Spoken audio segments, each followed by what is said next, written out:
CBN की प्रस्तुति और आप देख रहे हैं एक नई जिंदगी।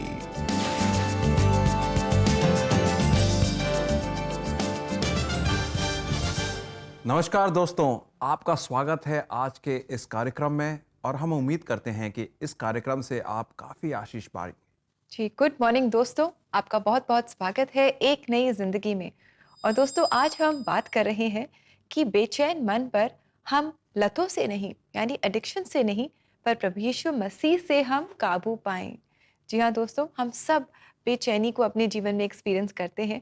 इनफैक्ट मुझे वो कोटेशन याद आ रहा है जो पास्कल, जो एक बहुत फेमस मैथमेटिशियन और इन्वेंटर, साइंटिस्ट, थियोलॉजियन थे, उन्होंने कहा कि in every man there is a God-shaped vacuum, which cannot be filled by any created thing, but it can only be filled by God, made known through the Lord Jesus Christ.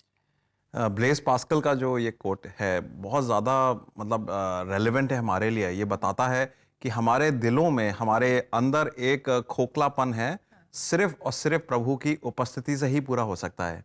और कोई आकार में डालेंगे, कोई created चीज उसमें अगर डालेंगे तो that won't work. What a beautiful way of putting it कि सिर्फ और सिर्फ प्रभु ही हमारी कमी को पूरा कर सकता है। जी बिल्कुल, इसलिए दोस्तों हमारे जीवन में जो खालीपन है या जो बेचैनी होती है, इसे हम एडिक्शन से भरने की कोशिश ना करें, क्योंकि जब हम ऐसा करेंगे तो हम सिर्फ और सिर्फ इन एडिक्शंस के गुलाम बन जाएंगे। अपने खालीपन को हम प्रभु यीशु मसीह से भरें और उनके प्रेम से और उस स्वतंत्रता से जो हमें उनमें मिलती है। दोस्तों, आइए इस समय हम आपकी मुलाकात कराएं यशपुरी से। ये कहानी आपके लिए हमारे प्रोड्यूसर अशोक नई दिल्ली से लेकर आ रहे हैं। यश ने भी अपने जीवन में लत और डर का सामना किया। बहुत बेचैनी थी, खालीपन था, और इस लत और डर को उन्होंने कैसे अपने जीवन से दूर किया, आइए उनकी सच्ची कहानी देखकर हम जानें। पंजाबी मूल के और दिल्ली में जन्मे यशपुरी दुनियावी नक्शे कदम पर चलते हुए बड़े हुए। जब से मैंने होश संभाला अपनी ज़िंदगी के अंदर, तो मैंने सिर्फ अपनी ज़िंदगी में जितने भी लोग आसपास देखे वो सारे बुरी संगतियों में फंसे हुए थे, बहुत से गलत एडिक्शंस में फंसे हुए थे, एडल्ट्री से रिलेटेड चीज़ों में फंसे हुए थे। जैसे जैसे मैं अपनी लाइफ में टीनेज एज में निकलता चला गया, बड़ा होता चला गया, बहुत सारे गलत एडिक्शंस में फंसता चला गया। जैसे गलत पिक्चरें देखना, अश्लील वीडियोज़ देखना, गलत लड़कियों के साथ रिलेशनशिप रखना। मुझे बहुत सारी लालसाएं उठती थी कि मैं उनके साथ रिलेशन में रहूं, उनके साथ बातचीत करूं, उनके साथ गलत चैटिंग करूं। तो इन सब चीज़ों में मैं फंसता चला गया। उस समय मुझे पाप और पुण्य के बारे में बिल्कुल भी कुछ भी पता नहीं था कि मैं क्या कर रहा हूँ, क्या नहीं कर रहा हूँ। मैं अपने भाई के बारे में सब कुछ जानती थी और मेरा परिवार भी जानता था कि वो बहुत ज़्यादा गलत लत में फंसे हुए हैं। ज़्यादा एडिक्शन में, लड़कियों से बातें करना, फ़ोन चलाना, गलत वीडियोस को देखा करना, तो उनकी ज़िंदगी में ये सारी लत बहुत ज़्यादा काम कर रही थी। वो इन लतों के इतने आदी हो गए कि इसके सिवाय उन्हें कुछ नजर नहीं आता था। इन चीज़ों से मैंने छूटने के बारे में सोचा था, पर मुझे लग जाता ये तो बहुत इम्पॉसिबल चीज़ है, मैं इसमें अब डूब चुका हूँ, मैं इसमें से कभी बाहर नहीं आ पाऊंगा। मैंने बहुत कोशिश भी करी, बहुत ज़्यादा चीज़ों को मैंने कंट्रोल करने की, काबू करने की कोशिश करी, बट ये मेरे आपे से बाहर था, मैं कभी इसको काबू नहीं कर पाया। इसकी वजह से मेरे को बहुत ज़्यादा डिस्टर्बेंस फील होती थी, बहुत ज़्यादा मैं दुखी, चिंतित, मतलब ऐसा रहने लग गया था कि मेरे को ऐसा लगता था कि मेरी ज़िंदगी का कोई उद्देश्य रह नहीं गया है, मेरी ज़िंदगी अब इसी में बर्बाद हो जाएगी। इसी दौरान उन्होंने अपनी बड़ी बहन की जिंदगी में आए हुए बदलाव को देखा। इसी के चलते मैंने अपनी सिस्टर को एक मसीह संगति में, एक मसीह कलीसिया में जाते हुए देखा। मैंने देखा कि दवा और दुआ की वजह से उनकी ज़िंदगी में एक ऐसा बदलाव आया जिसको देख के मैं बहुत ज़्यादा हैरान था कि उनकी ज़िंदगी से जो उनका डिप्रेशन था सालों का, वो जाता हुआ मैंने देखा। और मैं जब इस चीज़ को देख रहा था, समझ रहा था, उसी वक्त मेरी बड़ी सिस्टर ने मुझे ये भी कहा कि तुम भी उस मसीह कलीसिया में, उस दुआ प्रार्थना में मेरे साथ चला करो। पर मैंने बहुत ही मन उदास और बड़े घबराहट के साथ मैंने उस चीज़ को मना कर दिया। मैं कहा नहीं, मेरा मन नहीं है जाने का, और मैंने जाने से इनकार कर दिया। लेकिन एक दिन उनकी बहन ने यश को शॉपिंग के बहाने चर्च में चलने के लिए मना लिया। जब मैं पहली बार चर्च में गया, मुझे ऐसा लग रहा था यार ये लोग कर क्या रहे हैं, मुझे कुछ भी समझ नहीं आ रहा था वहाँ पे कि वहाँ आराधना हो रही है, प्रार्थना हो रही है, मुझे कुछ भी समझ नहीं आ रहा था। बट एकदम से वहाँ पे एक ऐसा ट्विस्ट आता है कि वहाँ पे एक जो पास्टर थे, जो आप प्रार्थना कर रहे थे, उन्होंने मुझे सामने बुला के मेरे लिए प्रार्थना करी और मैंने एक अलग तरीके की शांति को, एक अलग तरीके के बदलाव को अपने अंदर पैदा होते हुए देखा। मैंने महसूस किया कि यार ये तो बड़ी अजीब सी चीज़ है। तो मेरे अंदर एक ऐसी चीज़ पैदा हुई, एक ऐसी भावना पैदा हुई कि मैं प्रभु यीशु मसीह को और गहराई से जानना चाहता हूँ। अगली बार चर्च गया, मैंने अपनी सिस्टर को बोला कि मैं हर संडे चर्च जाया करूँगा। मैंने अपने घर में जब मैं एक बार बाइबल पढ़ रहा था, मैं प्रार्थना कर रहा था, तो मेरे मन से एक आवाज़ है कि मैंने जो कुछ भी किया है वो सब गलत है, मुझे उसके बारे में परमेश्वर से माफ़ी मांगनी चाहिए। और मेरे को थोड़ी सी प्रार्थना आती थी और मैंने वहीं पर अपने घुटने टेके और मैंने परमेश्वर यीशु मसीह से माफ़ी मांगी कि जो भी गलत काम, जो भी गुनाह आज तक मैंने अपनी ज़िंदगी में किए हैं, वो परमेश्वर मेरे माफ़ करे। क्योंकि मेरे अंदर जो बेचैनी थी, मेरे मन के अंदर जो बेचैनीपन था, उस चीज़ को मैंने देखा कि एक प्रभु यीशु मसीह है जो मुझे मेरे पापों से निजात दे सकता है और मुझे मेरे पापों से आज़ाद कर सकता है। एक आत्मिक आजादी पाने के बाद अब यश एक नई जिंदगी को महसूस कर रहे हैं।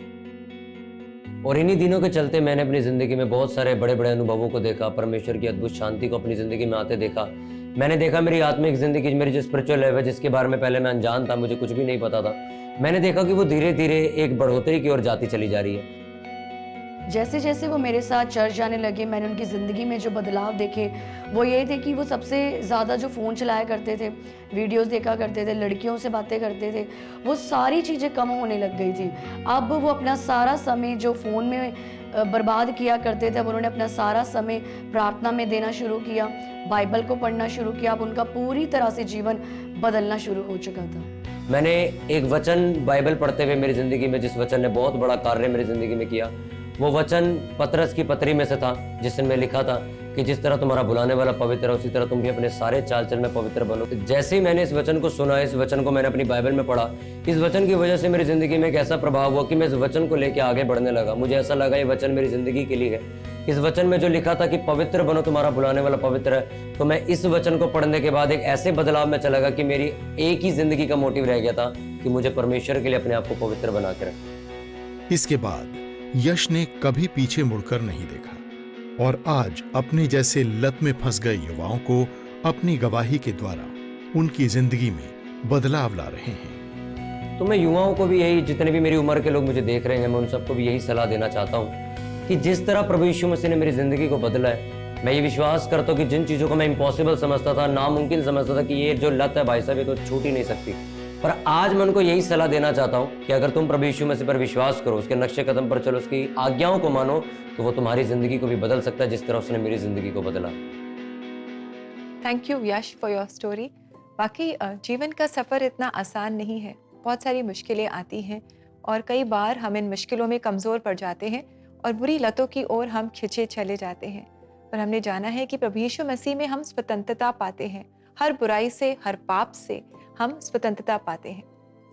जी हाँ, प्रभु यीशु मसीह में ही स्वतंत्रता है और वो ही हमारी मजबूत नींव है। दोस्तों, जब हम नींव की बात करते हैं, हाल ही में दिल्ली में बहुत सारा फ्लड आया था, जगह जगह पर पानी भर गया था, लोगों के घरों तक पानी पहुंच गया था। इसमें अगर आपने नोटिस करा होगा तो बहुत सारी इलीगल कॉलोनीज या नदी के तट पर जो घर बने थे अनऑथराइज तरीके से, वो सब बह गए, उनमें पानी भर गया, वो बर्बाद हो गए। मगर जो ऑथराइज घर थे और जो कॉलोनीज एक स्थिर जगह पे बनी थी, उनकी नींव पक्की थी, उन घरों को कुछ नहीं हुआ। ठीक वैसे ही प्रभु यीशु मसीह भी मेरे को और आपको बताते हैं कि अगर हमारी ज़िंदगी की नींव प्रभु यीशु मसीह पर है तो वो सॉलिड है, वो हिलेगा नहीं, कुछ भी हो जाए बर्बाद नहीं होगा। और अगर हमारी नींव प्रभु पे नहीं है तो घर तो बन जाएगा, मगर जब प्रॉब्लम्स आएंगी तो वो घर बिखर जाएगा, टूट जाएगा। आइए देखते हैं वचन हमें क्या बताता है इसके बारे में। प्रभु यीशु मसीह मत्ती 7:24 में बोलते हैं, इसलिए जो कोई मेरी ये बातें सुनकर उन्हें मानता है वो उस बुद्धिमान मनुष्य के समान ठहरेगा जिसने अपना घर चट्टान पर बनाया। और 26वें आयत में प्रभु बोलते हैं, परंतु जो कोई मेरी ये बातें सुनता है और उन पर नहीं चलता वो उस निर्बुद्धि मनुष्य के समान ठहरेगा जिसने अपना घर बालू पर बनाया। मेरे प्रिय दोस्तों, हमारे लाइफ के डिसीजंस, लाइफ का फ्यूचर, हमारे लाइफ के जो भी कार्य करते हैं, विचार, अगर वो प्रभु पर हैं तो वो स्थिरता पाएंगे, अगर प्रभु पर नहीं है तो वो बिखर जाएंगे। आप आज की तारीख में हो सकता है कि कुछ ऐसे रिलेशनशिप्स में हो जहां पर आप स्ट्रगल कर रहे हो, आर्थिक स्थितियों में हो जहां पे डिसीजन मेकिंग ऐसी है आपकी जिसकी वजह से आप ऐसी प्रॉब्लम्स में फंस गए हैं। हो सकता है आप लत में फंसे हों, जो लत से निकलना मुश्किल है आपका, और आपने लत को अपना चट्टान बना रखा है या अपनी नींव बना रखा है। या हो सकता है कि आप एक ऐसे डर के ग्रिप में आ गए हों और वो लत हो गई हो, एक तरीके से डर में बार बार घूम घूम के फंस रहे हों। तो ये जानिए कि इन सारी सिचुएशंस में अगर आप अपनी नींव प्रभु यीशु मसीह पे बनाते हैं तो धीमे धीमे सिस्टमैटिकली आप देखेंगे कि प्रभु आपको स्थिर रखेंगे और आपके ऊपर अपने नाम का मकान बनाएंगे, ना कि अस्थिर स्थिति पर जहां पर वो बिखर सकता है। मैं प्रार्थना करता हूं और मैं आपको इनकरेज भी करूंगा भाई और बहनों कि आज आप अपनी सिचुएशंस को प्रभु के पास लेकर जाएं, प्रभु की नींव के ऊपर अपनी सिचुएशंस को रखें और प्रभु वहां पर एक नया मंजिल बनाएगा, नया घर बनाएगा जो कि उसके नाम का घर होगा और वो कभी नहीं टूटेगा। तो please go to God, go to Lord Jesus Christ, अपनी जो भी प्रॉब्लम्स हैं उनको आप उनके सामने दें और प्रभु की नींव पे रखें और देखिए कहीं भी आप फेल नहीं होंगे। दोस्तों, अगर आप प्रार्थना चाहते हैं, अपनी चैलेंजेस में, अपनी तकलीफ़ों में प्रार्थना चाहते हैं, क्योंकि प्रार्थना में सामर्थ्य है, प्रार्थना में बल है। जिस परमेश्वर से हम प्रार्थना करते हैं वो सामर्थ्य परमेश्वर है, वो सब कुछ कर सकते हैं। तो अगर आप हमारे साथ मिलकर प्रार्थना करना चाहते हैं तो CBN प्रेयर लाइन में आप हमें ज़रूर कॉल करें। हमारा नंबर है 9910401010। साथ ही अगर आप काउंसलिंग चाहते हैं अपनी स्ट्रगल्स में, किसी भी विषय पर अगर आप काउंसलिंग चाहते हैं, खास करके एडिक्शन से निकलने के लिए अगर आप काउंसलिंग चाहते हैं तो आप फ्री स्लॉट बुक कर सकते हैं, काउंसलिंग स्लॉट, हमारी वेबसाइट पर जाकर। और हमारा एड्रेस है cbnindia.org/CBN स्पेशल ऑफर्स। प्रिय दोस्तों, ये कार्यक्रम स्पेशली इसलिए बना है कि हम लोग प्रभु को अपना चट्टान बनाकर अपना जीवन व्यतीत करें और कोई भी शक ना रखें। अभी हम कुछ सवाल लेंगे जहां पर हमारे जो मन में शक होंगे, शुबा होगी, उसको वचन के थ्रू क्लियर करेंगे। उससे पहले छोटा सा ब्रेक लेते हैं। We'll be right back.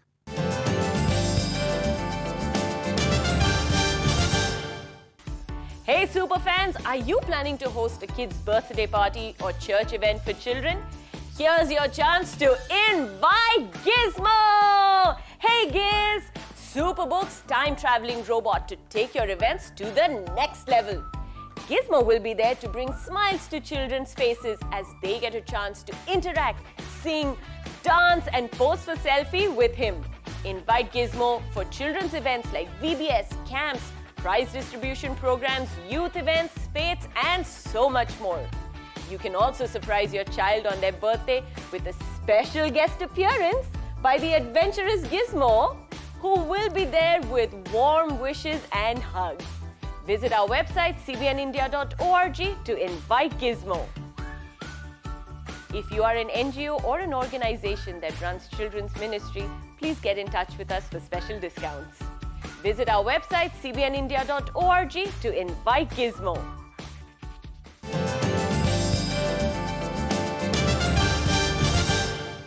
Welcome back दोस्तों। आज एक नई ज़िंदगी प्रोग्राम में हम बात कर रहे हैं कि जब हम अपने जीवन में खालीपन, बेचैनी को एक्सपीरियंस करते हैं तो हमारी कोशिश होती है कि इसे हम अलग अलग बुरी आदतों से भरने की कोशिश करें, लेकिन ये सही नहीं है, क्योंकि ये लतें जो हैं ये हमें अपना गुलाम बना लेती हैं। इसलिए बहुत अच्छा है और सही है कि हम परमेश्वर के प्रेम से, प्रभु यीशु मसीह से इस खालीपन को भरें। दोस्तों, और इसी वजह से क्लैरिटी लाने के लिए हमारे मन में कुछ कन्फ्यूजन हो सकता है, शक हो सकता है। आइए हम देखते हैं वचन हमारे इन शकों को, इन कन्फ्यूजन्स को कैसे दूर करता है, कुछ हमारे मन में जो क्वेश्चंस होंगे उनको कैसे दूर करता है। तो आइए हम देखते हैं कोई शक।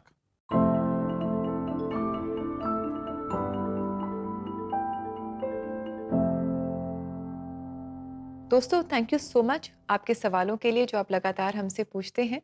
हमारी यही कोशिश होती है कि हम परमेश्वर की मदद से, पवित्र आत्मा की मदद से, परमेश्वर के वचनों की मदद से आपके सवालों के जवाब दें। आइए देखें एक बहुत ही इंटरेस्टिंग सवाल जो हमारे पास आया है। हमारे दर्शक पूछ रहे हैं, how can I boost my self confidence? मैं अपने आत्मविश्वास को कैसे बढ़ा सकता हूँ? A very good question. ये सवाल बहुत सारे लोगों का सवाल है, इंक्लूडिंग मेरा भी। क्या मैं सेल्फ कॉन्फिडेंस रखूं या गॉड कॉन्फिडेंस? आत्मविश्वास या प्रभु विश्वास? विश्वास करूं तो किस पे करूं? आप देखिए, अगर मैं सेल्फ पे अपने अपने ऊपर विश्वास करता हूं तो मैं तो टेम्पररी हूं, मेरी समझ कम है, मेरी ताकत नहीं है, सामर्थ्य नहीं है। और प्रभु का वचन भी बोलता है कि mind is my heart is so deceptive, मैं डिसेप्शन से पूर्ण हो जाता हूं, कभी कभार कंफ्यूजन में हो जाता हूं, तो मैं ज्यादा देर तक अपने आप पे कॉन्फिडेंस रख नहीं सकता। जबकि प्रभु के ऊपर देखें तो हम उन पे कॉन्फिडेंस रख सकते हैं। और क्यों, आइए देखें, वचन से देखते हैं। प्रभु का वचन 1 कुरिन्थियों 15:56 से लेकर 58 तक ऐसे बोलता है, मृत्यु का डंक पाप है और पाप का बल व्यवस्था है, परंतु परमेश्वर का धन्यवाद हो जो हमारे प्रभु यीशु मसीह के द्वारा हमें जयवंत करता है। इसलिए हे मेरे प्रिय भाइयों, दृढ़ और अटल रहो और प्रभु के काम में सर्वदा बढ़ते जाओ, क्योंकि ये जानते हो कि तुम्हारा परिश्रम प्रभु में व्यर्थ नहीं है। अल्टीमेट चीजें जो हमें डिफीट करती हैं, जो हमें धराशायी कर देती हैं और क्रिएशन को बर्बाद कर रहे हैं, वो है सिन। और प्रभु यीशु मसीह ने सिन का खात्मा कर दिया क्रूस पे और तीसरे दिन जगकर। प्रभु यीशु मसीह ने सिन पे विजय प्राप्त करी, पाप पे विजय प्राप्त करी। और प्रभु यीशु मसीह की जो विजय है, उसी में मेरी और आपकी विजय है, अगर मैं प्रभु पे विश्वास रखता हूं। जब मैं प्रभु पे विश्वास रखूंगा तो प्रभु के विजय पे भी विश्वास रखूंगा, और वो ही मेरा असली कॉन्फिडेंस होगा। और देखिए, वचन में आगे भी लिखा है, इसलिए जो प्रभु में रह के हम काम करते हैं, उसको हम उस पर दृढ़ बने रहें, कभी भी कंफ्यूज ना हो, कभी भी डरे ना, डगमगाए ना। दुनिया के इन्फ्लुएंस तो कहेगा कि ये गलत है, वो गलत है, और मेरा मन भी कभी कभार विचलित होगा, मगर घबराने की बात नहीं है। And that is your exact confidence which you need on God. Yes friend, put no confidence in flesh but only in God. सिर्फ परमेश्वर पर आप विश्वास रखें and he will give you victory and success in everything. और दोस्तों, अगर आपके पास भी सवाल हैं जो आपको परेशान कर रहे हैं, आप ज़रूर हमसे पूछें। साथ ही अगर आप काउंसलिंग चाहते हैं अपने चैलेंजेस के लिए, अपने जो भी विषय है इसके लिए अगर आप काउंसलिंग चाहते हैं, तो आप हमारी वेबसाइट को ज़रूर विज़िट करें। हमारा एड्रेस है cbnindia.org/cbn special offers। दोस्तों, हमारे सवालों का तो जवाब मिल गया, मगर हमारे और भी नन्हे दर्शक हैं और जिनके बहुत ज़्यादा प्रेशियस सवाल हैं, उनका जवाब भी हम सुनेंगे। हम चलते हैं गिज़्मो के पास, जो कि हमारे बच्चों के सवालों का जवाब देंगे। Yes friends, it's time to ask Gizmo. Hi everyone and welcome to Ask Gizmo. Debbie, what I like about you is that you are always on time on our studio shoots. Thanks Gizmo. It's one of the good habits I really practiced. Punctuality. और इसीलिए आज का सवाल निकेतन ने पूछा है good habits पर। वो पूछते हैं, गिज़्मो मुझे कुछ गुड हैबिट्स बताओ जो मुझे हर रोज याद रखनी चाहिए और फॉलो करने चाहिए। Oh, nice निकेतन। अच्छा लगता है ये जान के कि you are so keen to learn and follow good habits। तो मैं आपको 3 हैबिट्स बताता हूँ जिन्हें आपको कभी भूलना नहीं चाहिए। First, start your day with prayer. Second, obey and respect your parents and elders, which means उनकी बातें माननी चाहिए और कभी भी उल्टा जवाब नहीं देना चाहिए। And third, be humble and kind to people around you. Wow, Giz, these 3 points will make us a much better person. So I hope Niketan you learnt these 3 points. God bless you. और अगर आपके पास भी कोई सवाल है तो make sure हमें Instagram या Facebook पे मैसेज करें and Gizmo will try and answer your questions. I will be waiting for your new questions. Bye. Bye. Thank you very much Gizmo for that answer. और बहुत अच्छा लगता है जब बच्चे अपने सवाल पूछते हैं, उनके सवाल ही बड़े प्यारे होते हैं। और गिज़्मो ने भी बहुत खूबसूरती से इस सवाल का जवाब दिया। बच्चों के सवाल जो हैं बिल्कुल बनावटी नहीं होते हैं, वेरी जेन्युइन होते हैं। जी जी जी। दोस्तों, अब समय होगा कि हम एक ब्रेक लें और ब्रेक के बाद जब लौटेंगे तो प्रभु के सामने, उनके आसन के सामने आके अपनी मांगे रखेंगे, गुहार करेंगे, प्रार्थना करेंगे।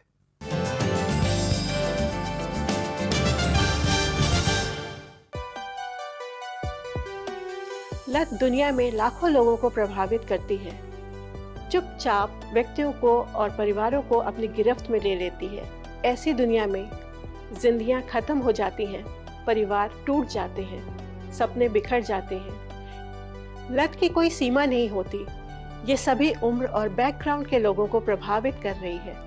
अब समय आ गया है कि हम अपनी आवाज उठाएं और जागरूकता फैलाएं। We can shatter the stigma surrounding addiction and pave the way for understanding and compassion. आइए मिलकर नशे की जंजीरों को तोड़ें, जागरूकता फैलाएं, सुधार में सहायता करें और प्यार से एडिक्शन में लिप्त इंडिविजुअल को एक उज्जवल एडिक्शन फ्री फ्यूचर की ओर ले चलें। Together we can make a difference.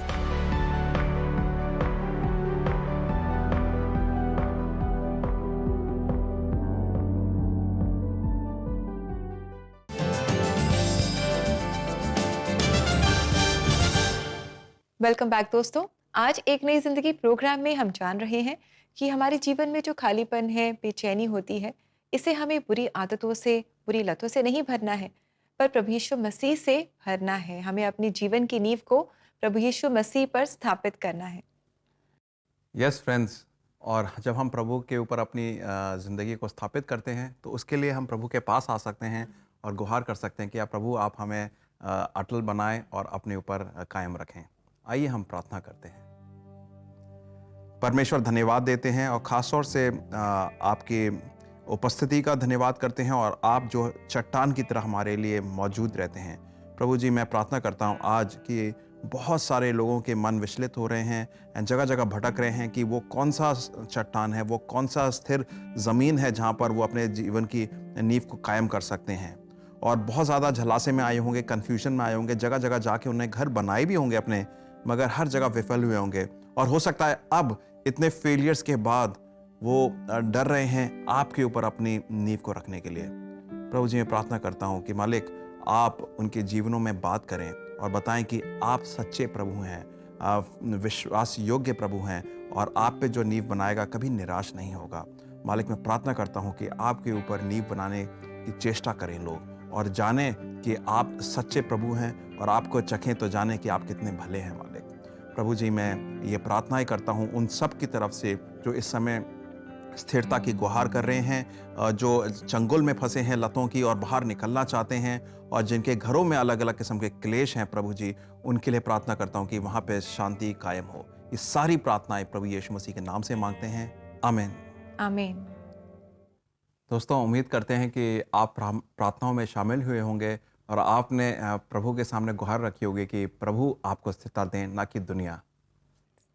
जी हाँ दोस्तों, और हमारी आपसे we want to encourage you friends कि आप परमेश्वर के वचनों को लगातार पढ़ते रहें, प्रार्थना करें और परमेश्वर के वचनों को पढ़ें, क्योंकि इसमें बहुत सारे वायदे परमेश्वर ने हमें दिए हैं जो हमसे बातचीत करते हैं, जिन्हें हम क्लेम कर सकते हैं। आइए देखें आज के लिए परमेश्वर हमें क्या वायदा दे रहे हैं।